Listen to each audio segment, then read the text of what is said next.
Bom, vamos voltar vamos começar o 95. A gente tinha acabado de falar do período que a Dora, do tempo de compreender que a Dora precisou de 15 meses. A gente tinha acabado de falar da questão da análise das resistências, que o Freud era um usuário ainda. Aí ele fala, ele continua falando para os analistas em Roma a respeito da circunstância que a IPA se encontra. Nada disso é de nossa lavra, pois o próprio Freud reconheceu a posteriori a fonte prejudicial de seu fracasso no desconhecimento em que ele mesmo se achava. Vocês lembram disso quando ele vai e diz, se achava na época a respeito da posição homossexual do objeto visado pelo desejo da histérica, no caso da Dora, a senhora K. E mais tarde também, porque Freud vai entrar e vai resolver o complexo de Édipo, e na resolução do complexo de Édipo ele vai ver que a mulher faz uma segunda passagem que dá a ela a bissexualidade na realidade. Porque o primeiro objeto de amor é a mãe e o segundo é o pai. O homem não, o primeiro objeto de amor é a mãe. Então ele vai falar em escolha anaclítica, escolha narcísica, a gente vai ver isso bem mais tarde. Continuando, sem dúvida, todo o processo que levou a essa tendência atual da psicanálise, ele continua. Eu disse a vocês que a gente estava nas críticas que ele vinha fazendo da situação da splitting, do ego, toda a maluquice que a IPA estava vivendo naquela época. Sem dúvida, todo o processo que levou a essa tendência atual da psicanálise remonta, antes de mais nada, à consciência pesada do analista pelo milagre operado por sua fala. Ele interpreta o símbolo e eis que o sintoma, que o inscreve como letras de sofrimento na carne do sujeito, se apaga. Essa taumaturgia, ou seja, essa ação milagreira, que o Freud tenta fazer também com relação à tosse da Dora. Vocês lembram que ele dá uma interpretação, dá uma olhadinha nos vídeos sobre a tosse da Dora e realmente a Dora para de tossir a partir desta interpretação. Essa taumaturgia é chocante para nossos costumes, pois afinal somos doutos, que somos cultos, e a magia não é uma prática defensável. Livramo-nos dela imputando ao paciente um pensamento mágico, que eles em inglês chamam de wishful thinking, quando o paciente acha que eu vou conseguir porque eu acho, porque não sei o que, porque vai dar certo, eu tô aqui. E a gente imputa ao paciente o pensamento mágico. Dentro em breve, estaremos pregando a nossos doentes o Evangelho segundo Lévi-Brühl. Aí já é ironia geral. Lévi-Brühl se chamava Lucien Lévi-Brühl. Ele nasceu e morreu em Paris. E de todos daqui do Função e Campo da Fala da Linguagem que eu estou citando, é o terceiro, em que nasce e morre em Paris. Ele nasceu em 10 de abril de 1857 e morreu em 13 de março de 1939. Era judeu, foi da École Normale Supérieure, era antropólogo, filósofo, escritor, sociólogo, professor universitário da Universidade de Paris. Ele ganhou títulos de oficial da Legião de Honra e cavaleiro da Legião de Honra.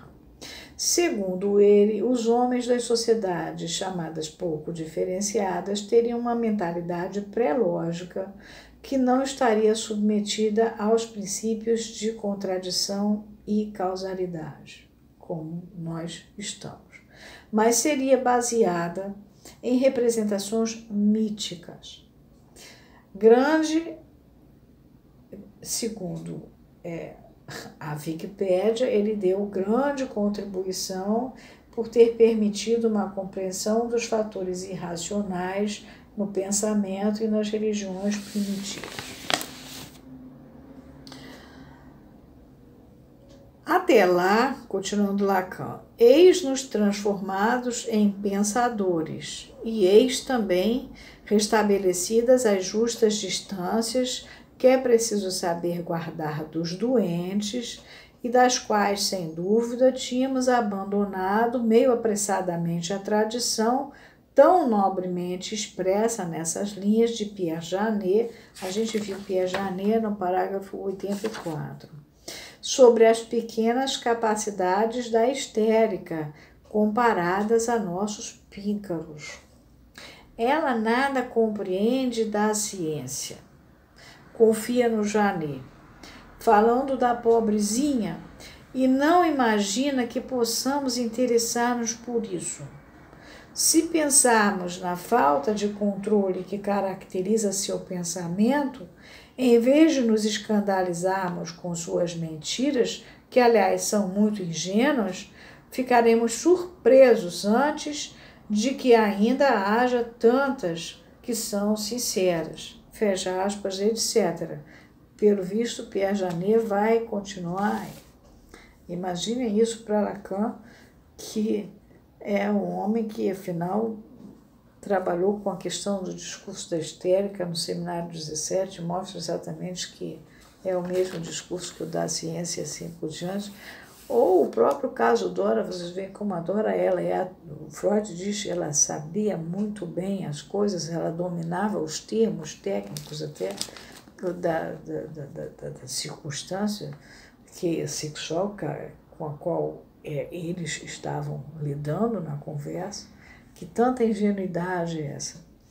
Essas linhas, por representarem o sentimento a que voltaram muitos dos analistas de hoje é 1953, que condescendem em falar sua linguagem com o doente, sua linguagem do Janet. Podem servir-nos para compreender o que se passou nesse meio tempo, pois, se Freud tivesse sido capaz de assinalá-las, agora vem uma pergunta, como poderia ter ouvido, da maneira como ouviu, a verdade incluída nas historietas de suas primeiras doentes, aquelas histéricas, ou decifrado um delírio obscuro como o de Schreber, a ponto de ampliá-lo proporcionalmente ao homem eternamente acorrentado a seus símbolos? Ser a nossa razão tão frágil a ponto de não se reconhecer em pé de igualdade na meditação do discurso erudito e na troca primeira do objeto simbólico e de não encontrar neles a medida idêntica de seu ardil original? Acaso será preciso lembrar o parâmetro de pensamento, entre aspas, aos praticantes de uma experiência que mais aproxima sua ocupação de um erotismo intestino que de um equivalente da ação? Porque era o tal de seio bom, seio mal, e tereré, e bom. O negócio ficou uma coisa muito regressiva. Será preciso que este que lhes fala, Lacan, ateste que não tem, quanto a ele, necessidade de recorrer ao pensamento para compreender que, se lhes está falando da fala neste momento, é na medida em que temos em comum uma técnica da fala que os torna aptos a ouvi-lo, quando ele lhes fala disso, e que o predispõe a se dirigir através de vocês a aqueles que nada ouvem? Sem dúvida temos que dar ouvidos ao não dito que jaz nos furos do discurso, mas isso não é para ser ouvido como pancadas desferidas atrás do muro. Parando aqui.